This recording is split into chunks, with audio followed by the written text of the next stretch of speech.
une autre façon d'appliquer un matériau, une texture, c'est le Projection Tool. Donc ici, on crée un layer. Ensuite, on peut alors activer ici Projection. Et dans la projection, vous pouvez plugger des textures. Ici, j'ai utilisé Color et 8 avec une brush ici Dirt. Quand j'appuie sur S, je peux ici, c'est le stylet. Donc clic gauche c'est une rotation, clic droit c'est un zoom, et un bouton milieu de la souris c'est pour déplacer. Donc on va essayer ça ici. Hop.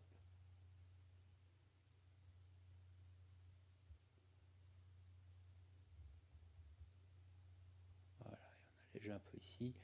Alors rien n'interdit peut-être d'utiliser une opacité un peu moins forte. Voilà, pour alléger un petit peu l'effet. Donc projection tool.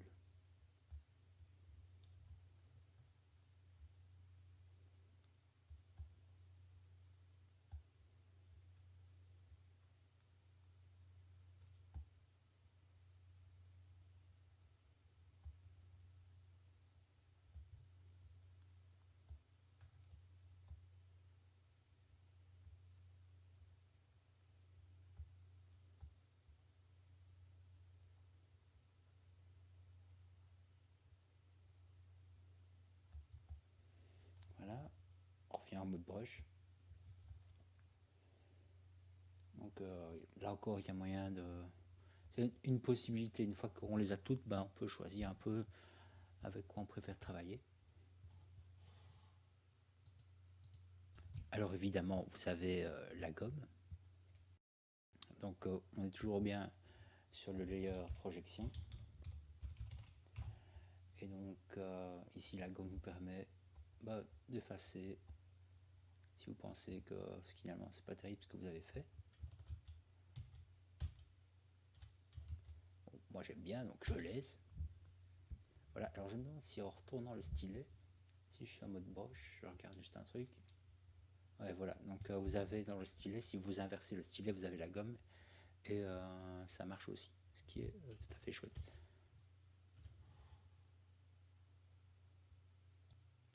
Donc ici, on va voir l'outil clone, hein, comme on a vu certaines choses ici, la gomme, la broche, etc. Donc, on va créer un layer que je vais renommer clone. Et alors, un truc pour le clone, c'est le base color, on va le mettre en pass-through. Donc, pour chaque calque, vous avez des méthodes ici de fusion différentes pour ici pour la 8 par exemple. Donc on va mettre tout en pass-through et c'est ainsi qu'on va pouvoir cloner ce qui est en dessous.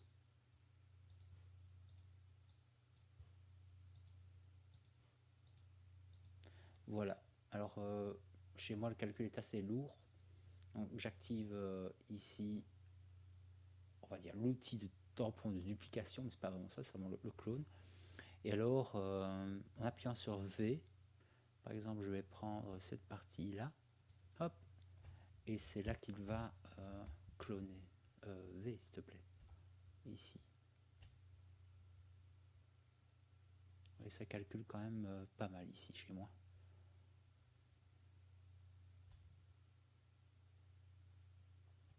On va voir ici. Donc je vais essayer.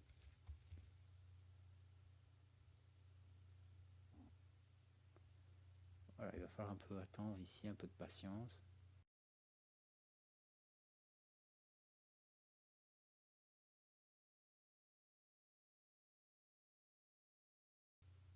Voilà, ici donc je viens de cloner cette zone-ci. Je ne vais pas m'étendre plus parce que ça calcule trop de mon côté. Alors un autre outil qui est bien, c'est le Polygon Fill. Donc je vais appliquer un matériau sur l'ensemble ici. Et je vais isoler le casque.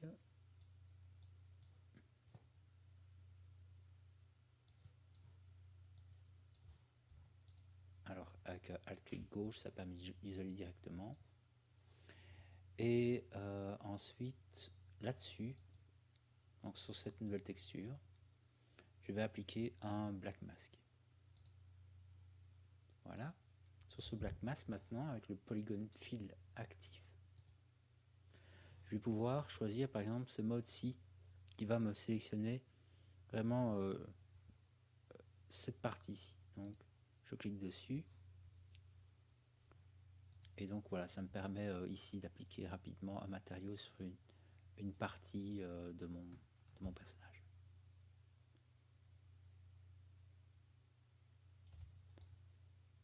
Polygon fill, donc vous pouvez aussi avec le polygon fill, c'est utiliser des faces ou ici carrément des triangles.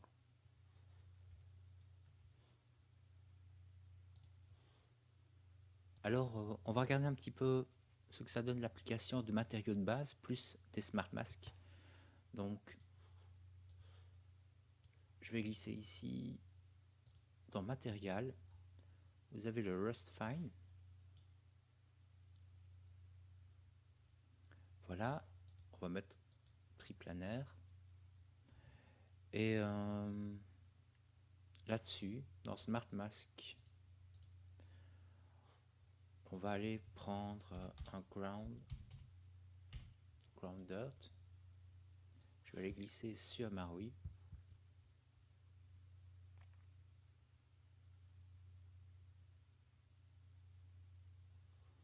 C'était pas ground dirt.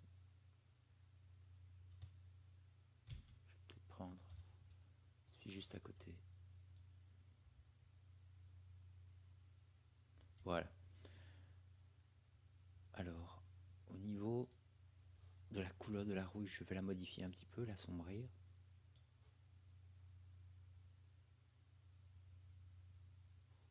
Voilà. Et au niveau du mask editor, je vais modifier.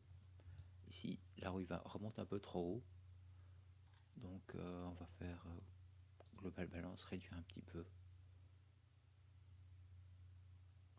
Un peu trop. Corachouilla.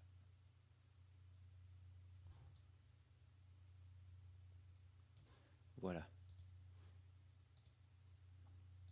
En tout cas, n'hésitez pas à aller voir tout ce qu'il y a dans les smart masks. Il y a vraiment des choses chouettes à faire.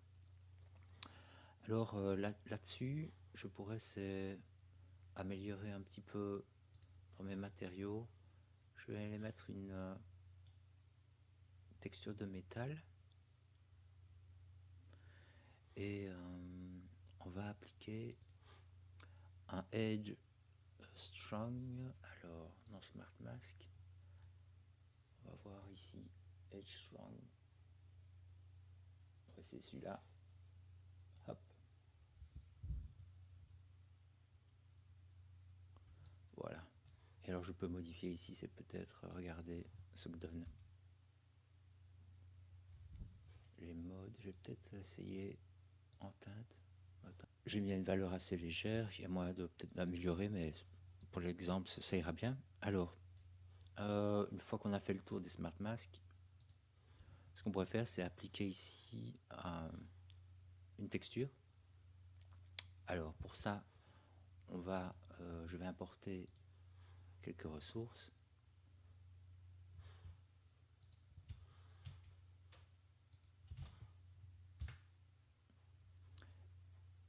Et alors je vais prendre dans un premier temps ceci, la main de Saruman. Hop. Alors c'est on va mettre en texture. Voilà. Alors ici, je vais créer un layer. Et sur ce layer, je vais pouvoir ajouter un stencil. Donc je décoche tout ça. stencil.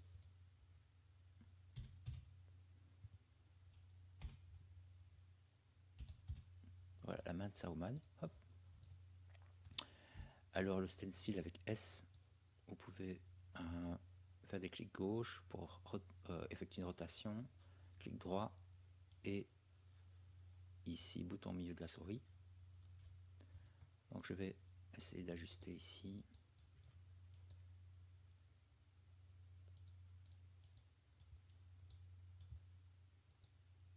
Voilà. Hop.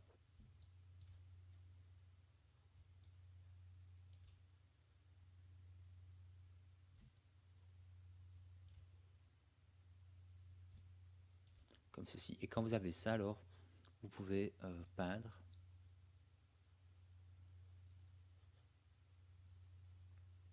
Facilement. Voilà.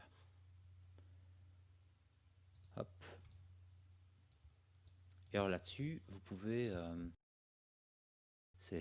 modifier par exemple les modes de fusion.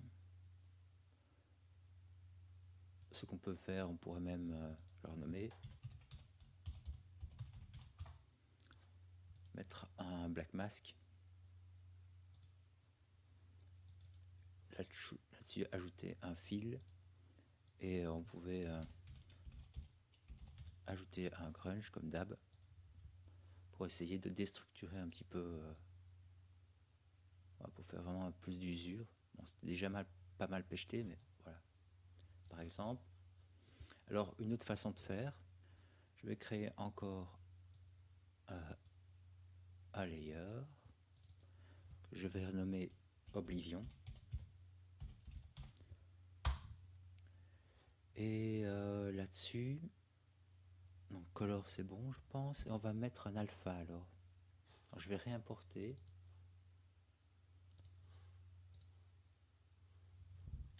Ceci et ceci.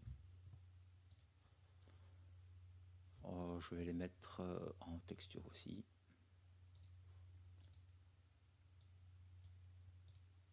Voilà. Alors ici, pour l'alpha,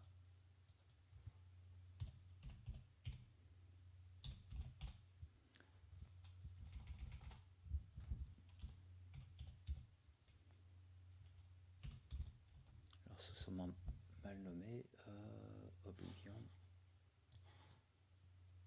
Oui, donc ici, je dois effectivement importer ici, quand vous faites file import texture, c'est bien mettre alpha. Si vous voulez un alpha ici, sinon ça va pas. Donc ici, j'ai Oblivion.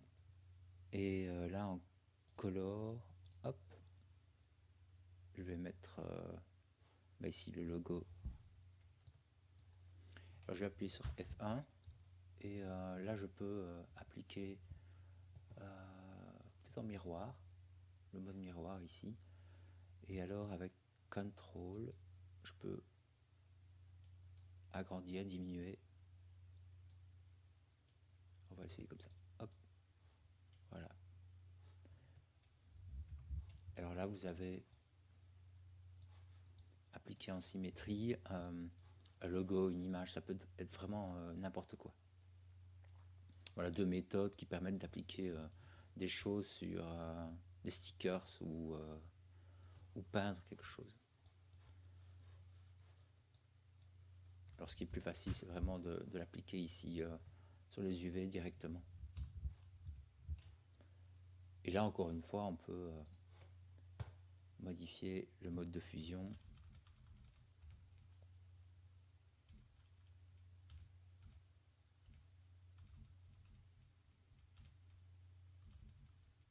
Et ajuster, parce qu'ici, bon, les couleurs sont peut-être pas top. Ah, c'est une possibilité.